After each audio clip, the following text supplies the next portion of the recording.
to this episode of Shonen Flop, where we talk about manga in Shonen Jump that didn't make it big. I'm David. I'm Jordan. Next week, we'll be covering Yoi Kamio. If you'd like to read along with us, be sure to join the discussion in our Discord and submit your 6-word summary. You can find a link to the Discord in our episode description and on our website, shonenflop.com. But this week, we're talking about Dear Anemone, and we are joined by our guest, Finn. Finn, thank you so much for joining us. It's just always a great time to have someone who actually worked on the series on an episode of Shonen Flop.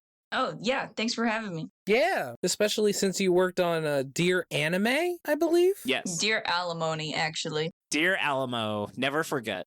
But I can never forget to have Finn, do you mind telling the audience a little bit about yourself? Maybe some other series you've worked on that they actually might have read. I usually credit as Finn K, so if you've ever seen that in mostly Shonen Jump weeklies, then you've probably read something of mine. I've worked on Do Retry. I'm the letterer, by the way. I've worked on Do Retry. He wrote Do Retry. No, I translate, I letter, I write it, I do it all. I'm sorry that we did not like that series.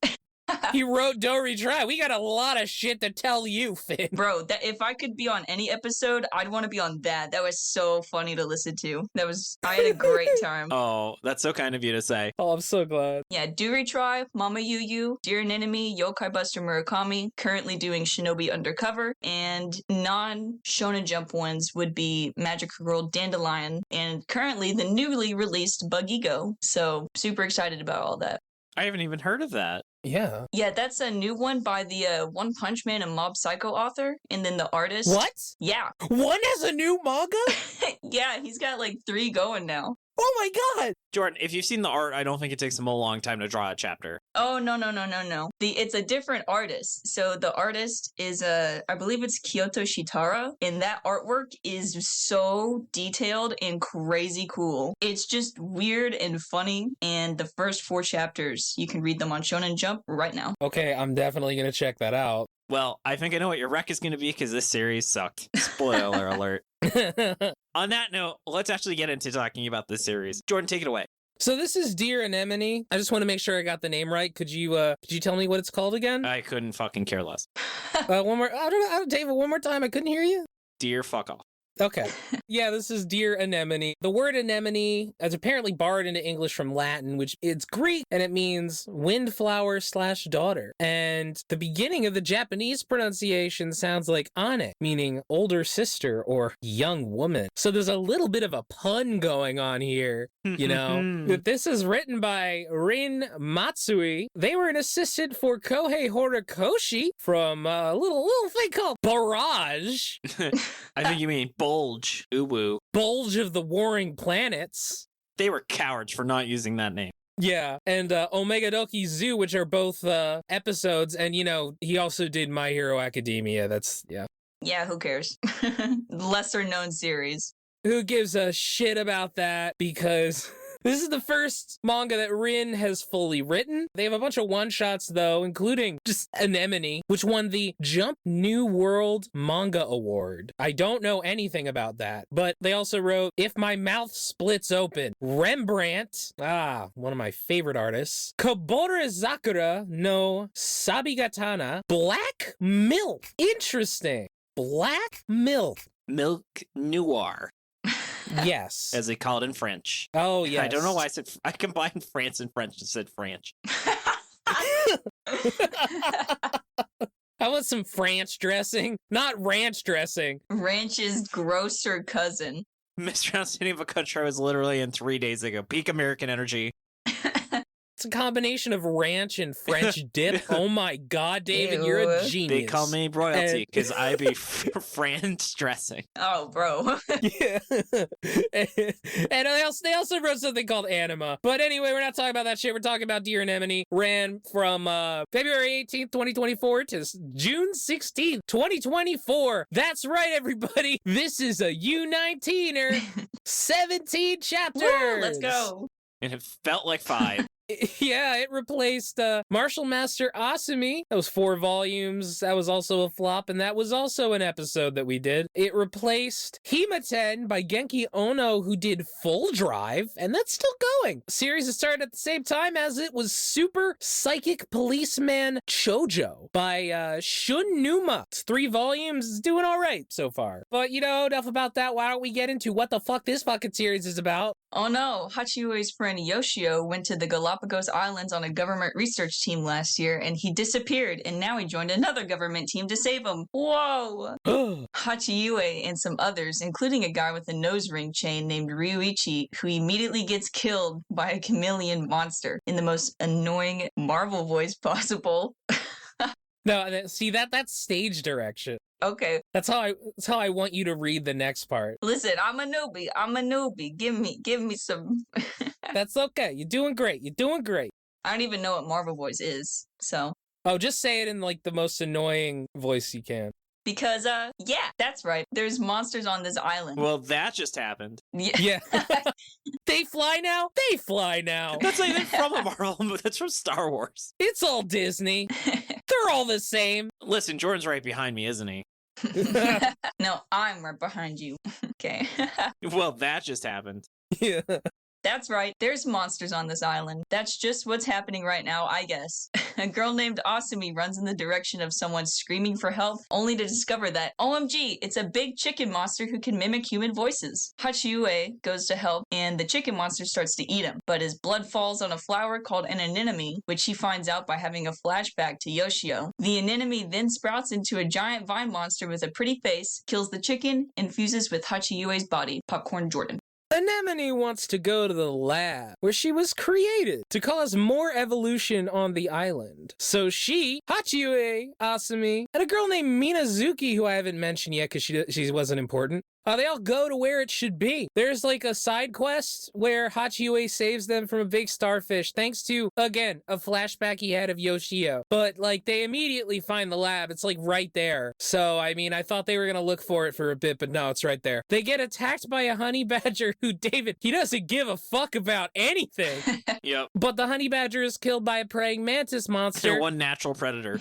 And another flower monster named Lobelia. Lobelia hates Anemone because their dad, a scientist, loved Anemone more than her. The praying mantis goes after Asumi and Minazuki, but Minazuki transforms into a werewolf. You see, the creatures all evolved on the island because of an explosion that happened like 60 years ago that released a virus. Minazuki was not on the island. She was kind of just raised by wolves and so like learned how to transform into one. Yeah, that was the founding of Rome, right?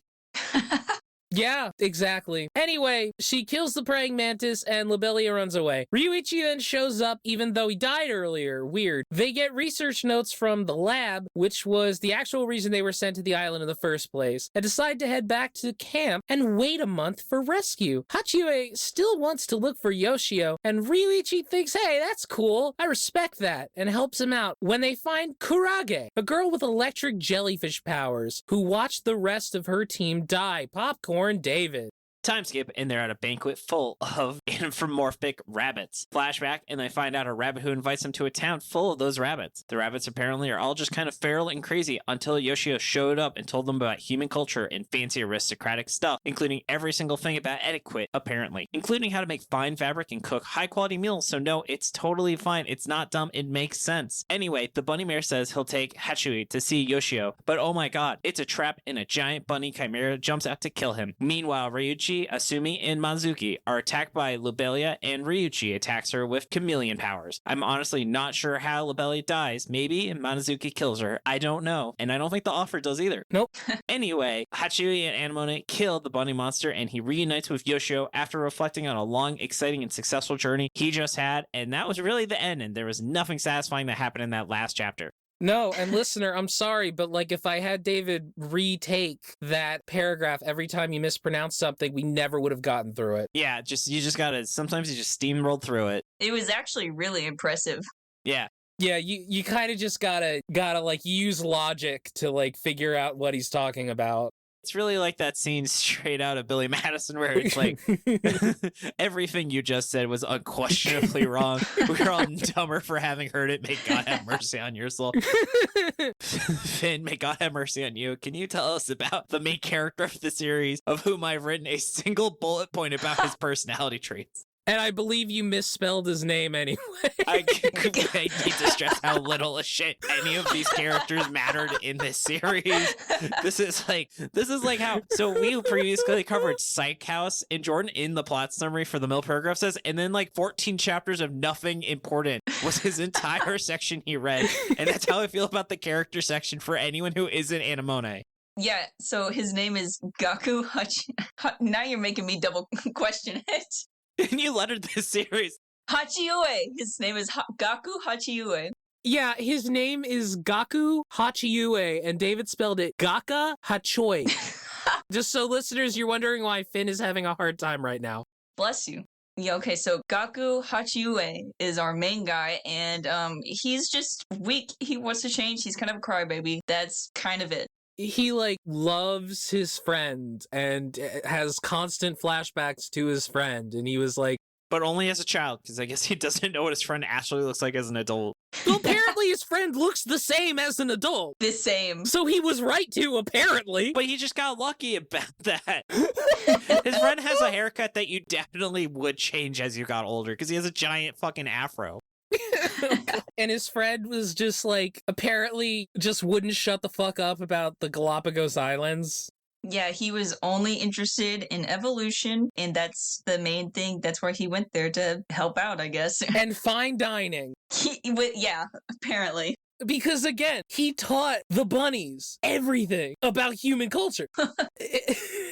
God, Jesus. Like, the author kind of just threw that out without thinking about it at all. Jordan, like, are you trying to say this author didn't think things through with this series' structure? Yeah, How could you? A very, very silly thing to say. But yeah, this guy, he really has no character traits. Yeah, nothing. And so, Jordan, why don't you tell us about the fucking, the living embodiment of the painting nails emoji of this series?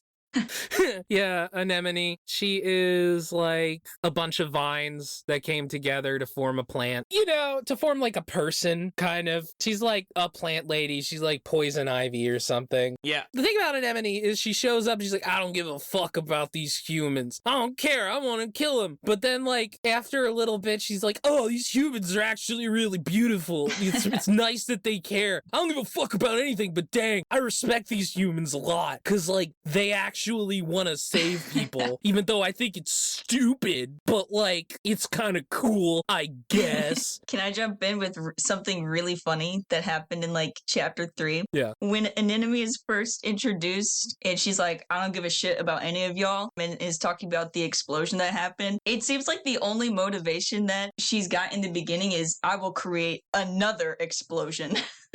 She just wants to make another explosion. She is single-handedly, like, I see why her back is fucked up, because she carries this series. I'm pretty sure the only times I ever enjoyed reading this was just seeing her reactions. Like, when he jumps in, like, chapter 3 to save, and they're, like, underwater, and she's really like, is this bitch fucking serious right now? Yeah. Was probably, maybe the single best moment of this entire series is that facial expression she has. Yeah, that weird-ass facial expression. And she's like, what the fuck is he doing? I do also want to say she would absolutely be best friends with 100 from Fabricant 100. Oh, yeah. If they were capable of friendship. If they were capable, yeah. Shout out Finn, though, who finished reading Fabricant 100 just because I made that reference in our chat before this recording. I was like, I need to know. And what an ending, right? Yeah, it was actually really sick. She's insane. I love her. Yeah, she's kind of a better version of Anemone, honestly. All right, and then our last character is Haro. She's older lady. She's not a wolf.jpg. She's somehow can turn into a wolf. Jordan, I think though she was from this island and then she left and came back. I didn't understand it. It's almost like the author was jumping forward and backward through time and not really doing a good job of explaining what was a time skip and what wasn't. And the sequence of events got very confusing, and not in a cool way. We're not talking about like a fucking David Lynch way. So it did say that, like, she was born on the island Bam. and, like, grew up with the wolves before the explosion happened, apparently, which was only, like, 10 years before this. Oh, but it's like, I don't know. It's still stupid. I'm sorry. I didn't say anything of it other than I'm telling you what the author's trying to tell us. She was raised by wolves. Yeah, because she's hardcore and emo like that. Anytime I see raised by wolves, honestly, it is fucking stupid. Like, Yeah. that is such a hack thing to do. Despite that, I kind of think she's like one of the cooler characters in the series. Yeah. Oh, yeah. Because, David, you may say Anemone doesn't give a fuck. I disagree, but Minazuki does not give a fuck. Yeah, Minazuki literally lets this lady think she has superpowers to hide her powers, and definitely would have gotten her killed. That was the high point of the series for me, honestly. Like, Yeah, that was super funny. Yeah, but unfortunately, along with the high points, there are low points, so let's get into why it failed. a lot of low points. Jordan, why don't you finish that thought and tell us more about things you didn't like about this series? This was really fucking hard to follow.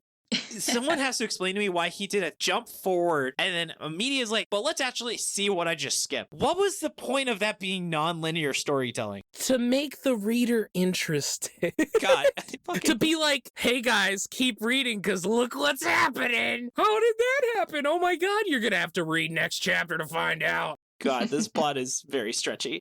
For clarification, listener, all of a sudden you just see a panel. It's like 6 hours in the future. A lot of time passed. And then they're like, oh, shit, there's these bunnies. And then it's like, here's how they got there. And it's like, just show us how they got there. Yeah, it's just a colossal waste of our time. It would have been so much more interesting if like you just had a talking rabbit show up and lead them through your stupid Alice in Wonderland reference. And I love how many chapters just end on the cliffhanger and say, oh, and then there's a monster about to attack in the background, which is the only trick this author knows how to end a chapter off. Yeah.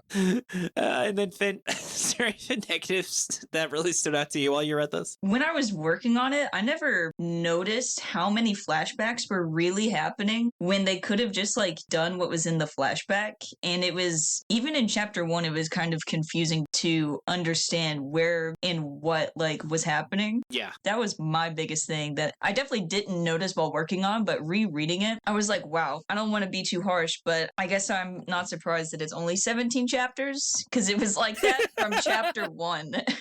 Yeah. Also, can I just say, there are at least 3 characters in this series that look more or less identical. Yeah, like the jellyfish girl just, the author was like, I want to introduce this character, but I don't know how. Yeah, no, that was really weird. That was extremely confusing because, like, here, what happens is, like, it flashes to this girl who's underwater, and the girl looks like the other girl we met. So I was like, is this a flashback now? And then it turns out, no, that's a different girl, and this is happening right now. It took me a little bit to figure out what the fuck was going on. Yeah. That should not be confusing. How is a plot this simple so complicated? Or not complicated, confusing? I know. Also, I love how they get to how, like, as soon as Anemone takes him over, it's like, all right, now we got to find the lab. And it's like, okay, so that's like their plot. And then it's like, oh, there's the lab. Literally speed run plot. Plot speed run it. They straight up say, oh, we found it in one day. Well, we're supposed to be here for a month. So, like, I don't know, I guess we just got to kill time. Killing, speaking of. I love how they're like, anyone can die, and then no one actually permanently dies. Yeah. Because they bring back the chameleon guy. Yeah. Oh yeah, that was within like 6 chapters, I think, or 7 chapters. It was the same chapter that it's revealed that the wolf girl is wolf girl. Yeah, just God, that was so stupid. She just shapeshifts into a wolf for no reason. And I guess no one knew she could do that. Yeah, she didn't talk about herself at all. No. Because, I mean, all these characters are paper flat. Again, like, how does the main character, like, I don't know how to describe any traits besides him being obsessed with Afro Guy. He says he wants to change. He sacrifices himself to save people all the time. Also, that's it. He's a shonen protagonist. There you go. Oh, I'm sorry. Wait a minute. Wait, no, David, he's Midoriya. God. That's literally who he is. Oh, no. I mean, this series rips off every single, like, I can probably just name, like, 5 different things this ripped off, right? They literally say in the first chapter, like, damn, this is like some kind of hell's paradise. They do. Finn, when you were lettering that, you're like, well, at least they know. I didn't even pick up on it until until one of y'all mentioned it, and I was like, damn, I kind of didn't even put that together. when they're like going through the DVD store and they're like, wow, Annihilation, I bet that's an interesting movie, and the character winked in the panel, I was like, okay, at least he knows. No, see, listeners don't know if that actually happened because of how fucking shitty this manga is. It was implied. I will also say this author seemed to try and be like, I know so much about biology, I'm running it in, and then they fell for chameleons cannot turn invisible. It is purely a communication system that shows off kind of their state, and it's such a common fallacy that made me think, okay, this guy read a Wikipedia page for 30 seconds and didn't actually know anything about biology, that he was trying to make like a big flex about the series.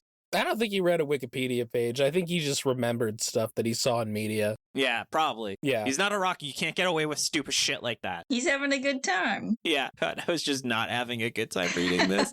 This plot made no sense. These characters have no backstory. Oh, and then the main villain, the author has to be like, oh, well, I could kill you all now. I'm just not going to for no actually explained reason. That's how you know the plot is deep, actually. Like, did they even say why she had to leave? Are you talking about Lobelia? Yeah, the flower girl was like, well, got a blast. Oh, she was like, I'm tired and there's too many of you. See ya. Did she just so easily have killed them all?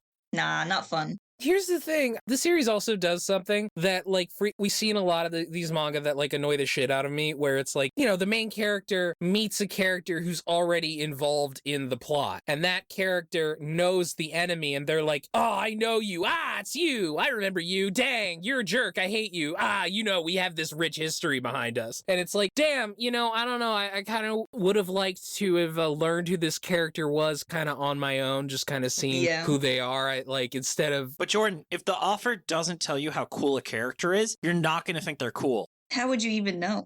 Shit, that's a good point. This author had zero confidence in their writing ability, which is actually very accurate. One last thing I want to bring up is, how'd you guys feel about the bunny? Just that complete 180 in tone shift until it reverts back as the author realizes it's not interesting. Why was that bunny not a person? When working on it, I remember opening up the page and I was like, I didn't have any news of it yet, I don't think. And I was like, is this getting canceled? Like, yes. What's happening? Where are we? How far in advance do you know that this is like, you've got like 2 chapters left to work on? Sometimes it depends. I feel like for Dewey Tribe, I remember that like 6 chapters ahead, maybe. That's interesting, because I knew it was going to get canceled after the first chapter. Oh, dog, come on. How did you do that?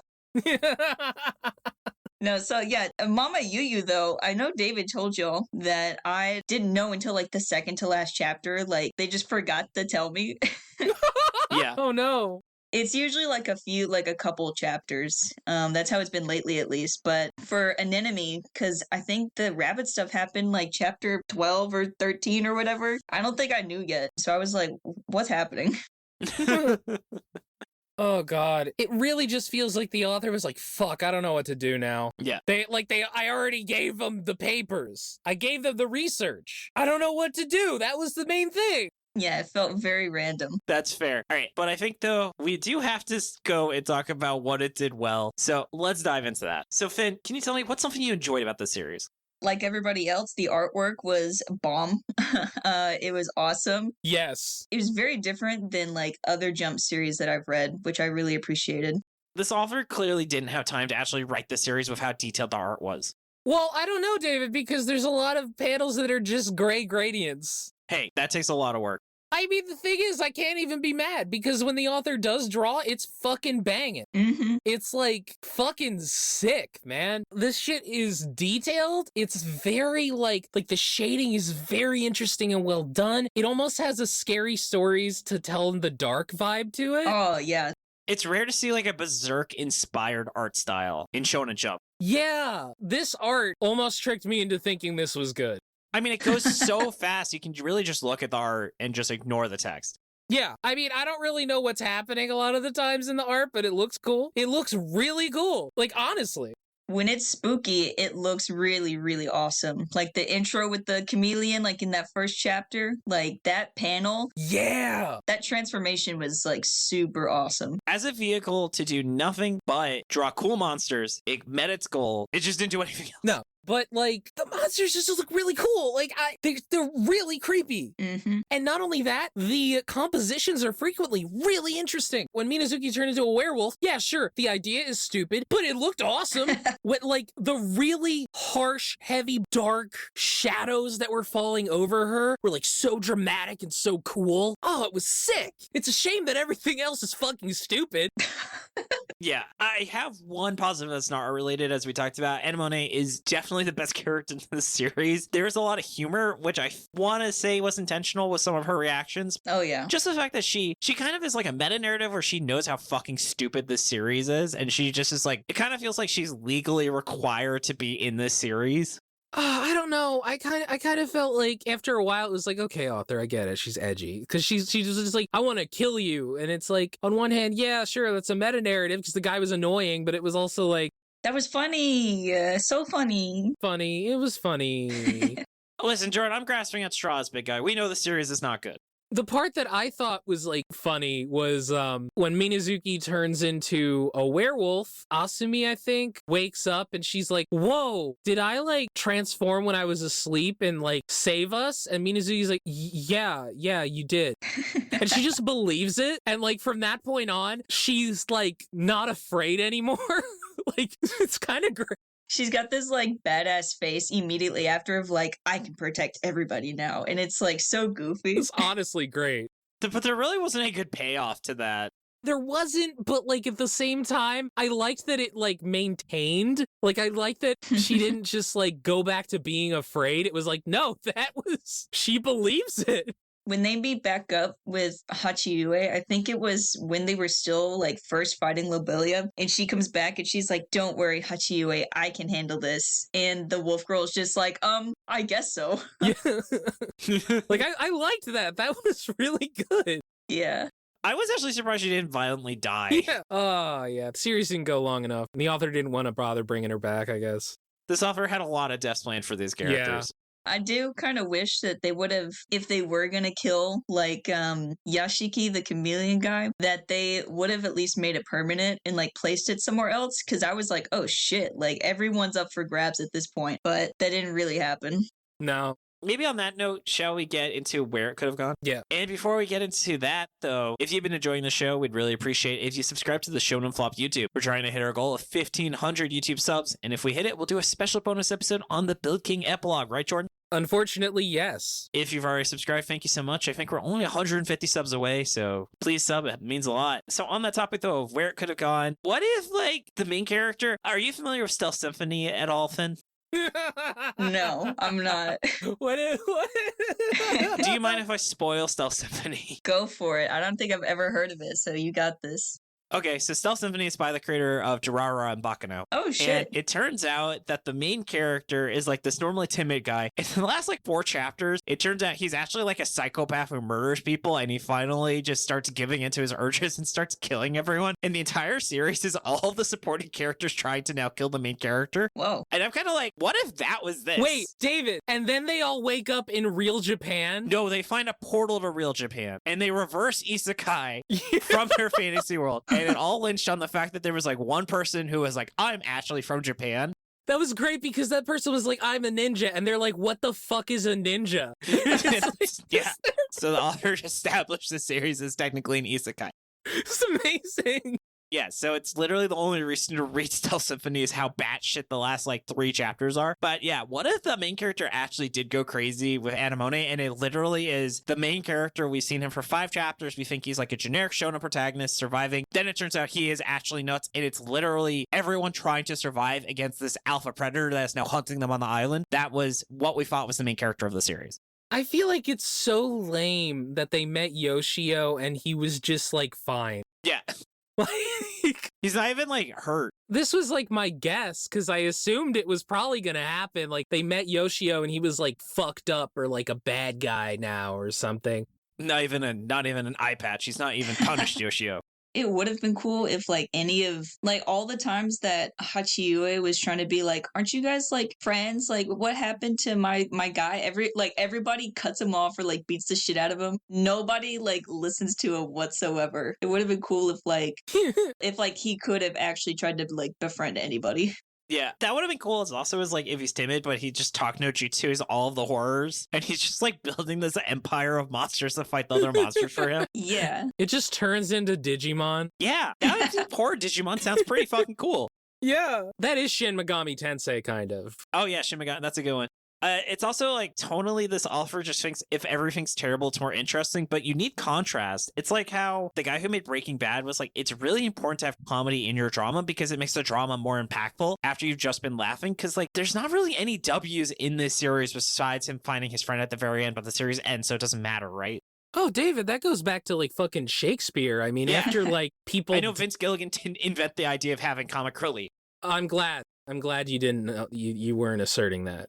Just making it clear, I'm aware. I want everybody to know Shakespeare existed. Maybe, actually. We don't know that for sure. We don't. Might have been several guys. We also didn't talk about how fucking shitty the ending, the last chapter is. It was so stupid. Oh, dude.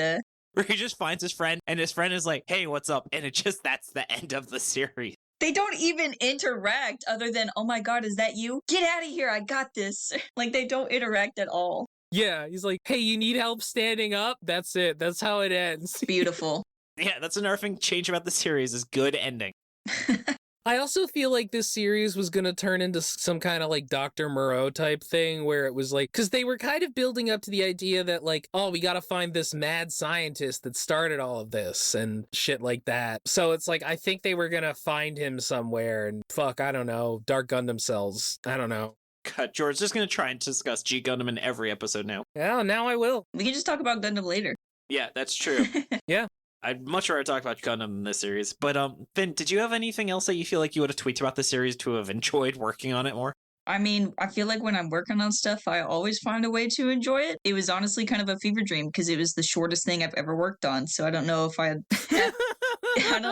have anything I can add to it at the moment. That's fair. Do you think that you would just not have remembered this series if we didn't invite you on this podcast? Oh no, I remember. Do you think you would have like forgotten? Oh. I remember. For one reason or another, the art's great. Wow, that went by so fast. Yeah, I remember. Specifically, I also remember seeing tweets of people being like, all right, hear me out. An enemy though, right? Like the very sus tweets from y'all out there. Y'all are freaky. Yeah. Oh my god. Of course. I'm not surprised at all to hear that, actually. Yeah. Oh, no. Just fucking wood. Yeah. Yes, exactly. It's spelled W-O-O-D because she's a plant. Oh, God. All right. We're getting off topic. Let's get into miscellaneous spots, all right? So, along with Chapter 2 having that really stupid look on her face when he jumps in the water, Chapter 3 also made me laugh when they talk about how every animal on the planet has a weakness, and one is just a guy forcing a gator. I literally made a note about this because I was like, that's so fucking funny. What the hell? It's just showing a guy holding a gator's mouth closed with his hand. No, my one weakness. Yeah, hands. God, I just... Oh, God. Oh, Finn, did you have any fun trivia? I know, I think you might have mentioned the Warp Audio, but do you want to tell us a little bit about how there was like a cool text thing in the first chapter and which disappears after that? There were actually, like, I think at least 6 other times where, like, the text is underneath the sound effect. I think it happened a couple times in the last chapter, but, like, it didn't happen very often. There wasn't a lot of, like, technical things I actually had to do during this series. There were, like, 3 pages of sound effects total out of 17 chapters, and it's the series that I had, like, the least amount of work to do technically like that. Nice. So there's weirdly, like, not a whole lot to talk about in the series. I think I wrote down chapter 1, the sound effects were all of the screaming that she does trying to kill the big chicken thing, whatever that was. And then chapter 11 had like a bunch of thunks when Yashiki shows back up. And then the final chapter had the tiniest little grip sound effect, and that was all the work I did. Ooh. What made you choose the font you used for this series, by the way?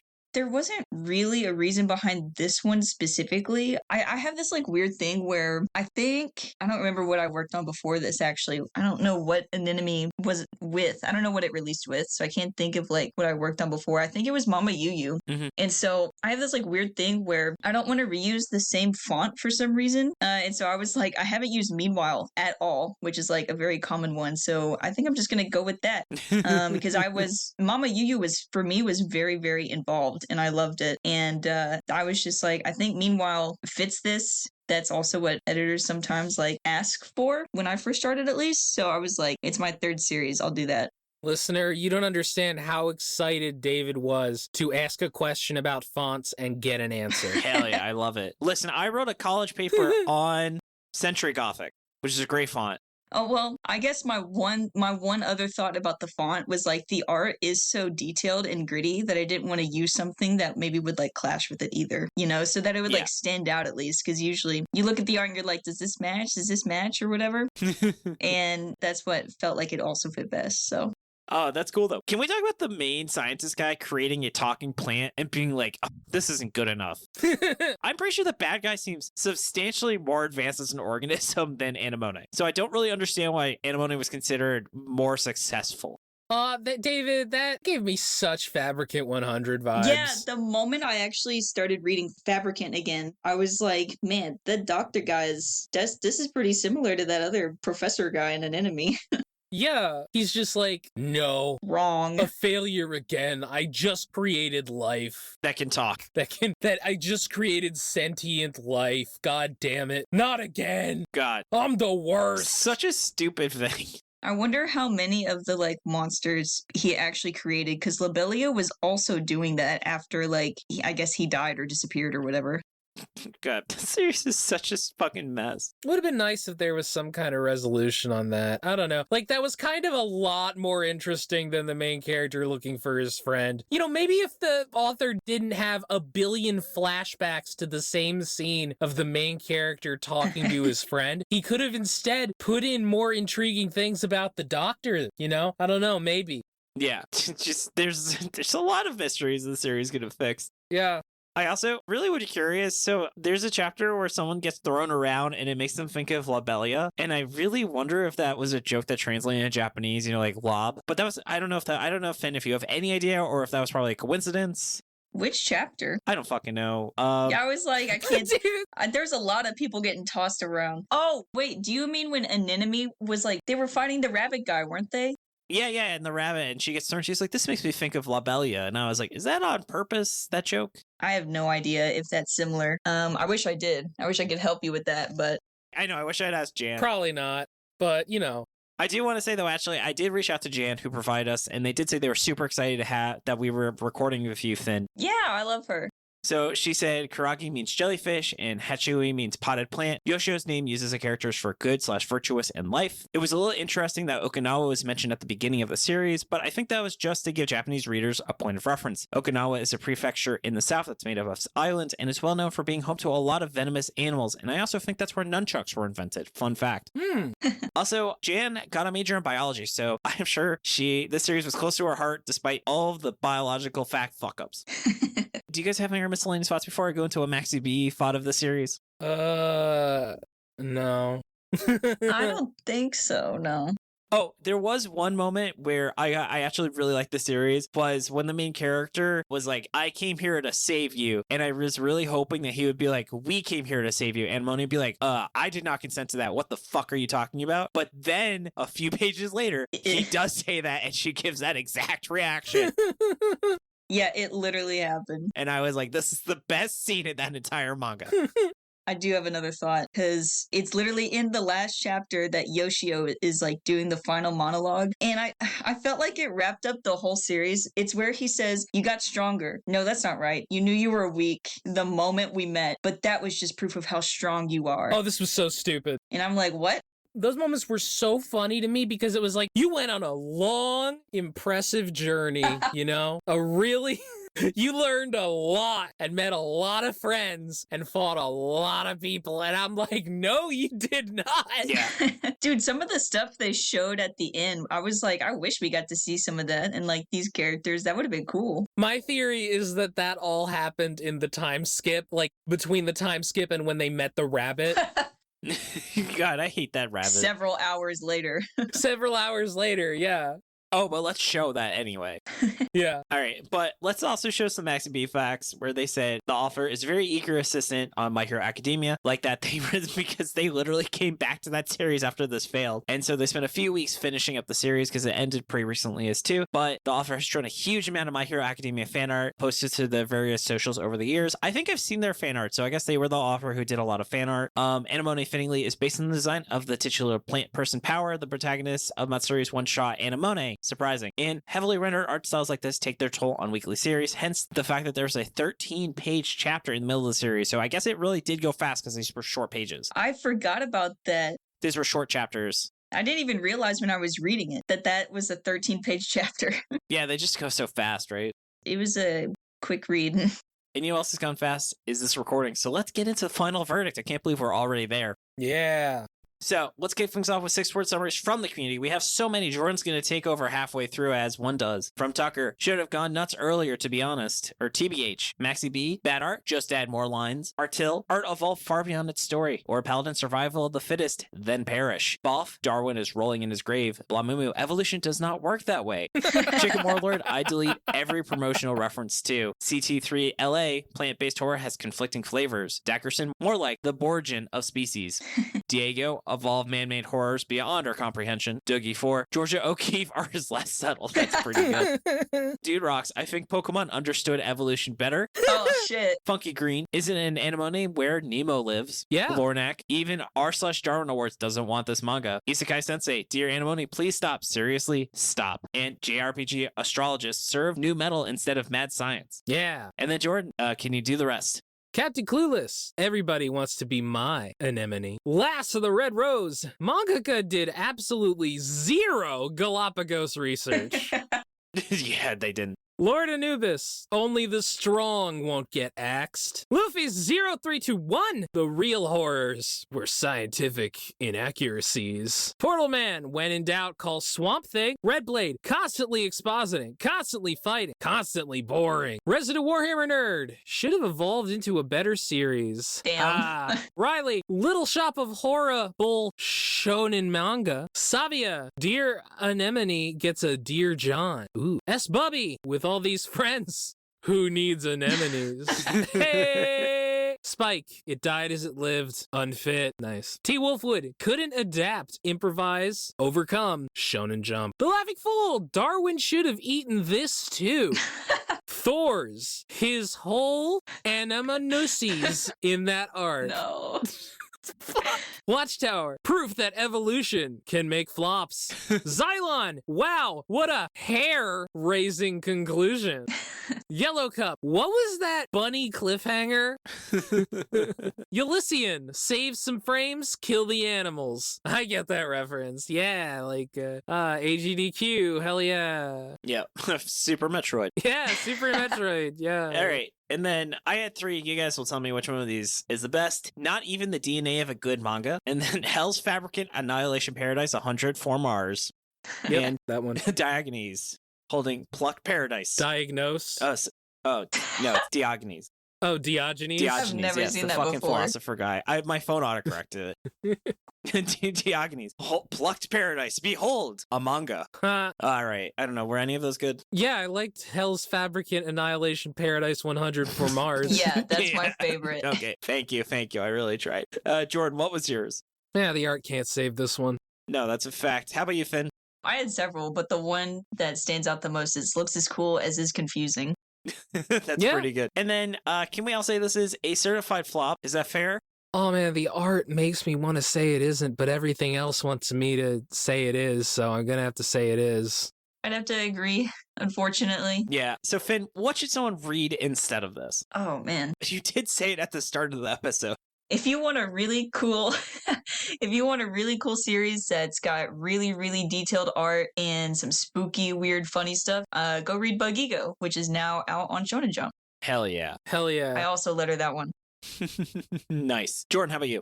So, listener, do you like really confusing stories that jump through time frequently and maybe a story that has anthropomorphic rabbits? Well, David Lynch put out a little movie called Inland Empire, which is actually his weirdest movie, which is saying a lot. I remember when I was in art school, I took a class on video, and our professor was this Polish guy named C.T. Jasper. He'd worked with David Lynch, and I asked him about that movie, and he said, yeah, I think he was on drugs when he made that one. And I was like, well, everybody says that about David Lynch. He's like, no, that one, I think he was on drugs. So yeah, that's how strange the movie is, and it's also really good and terrifying. So I recommend that. I love it. A lot of it takes place in Philly, and a lot of it is in Polish.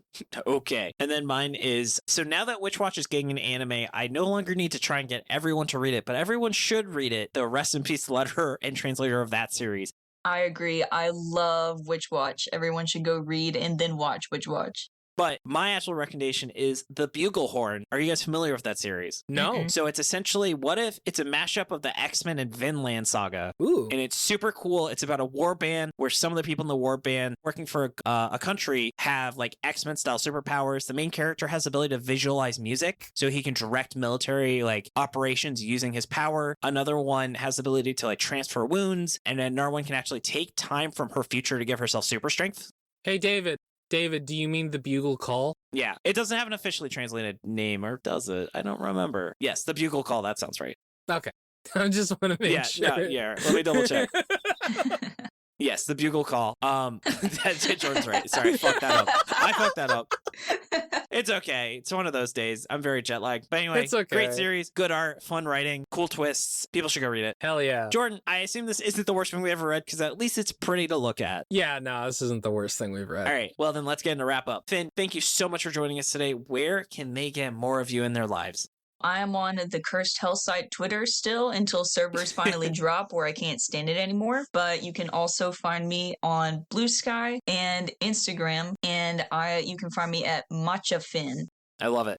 Yeah. And I want to say props to Jordan for making the opening ending theme, being a great co-host, and helping with that editing.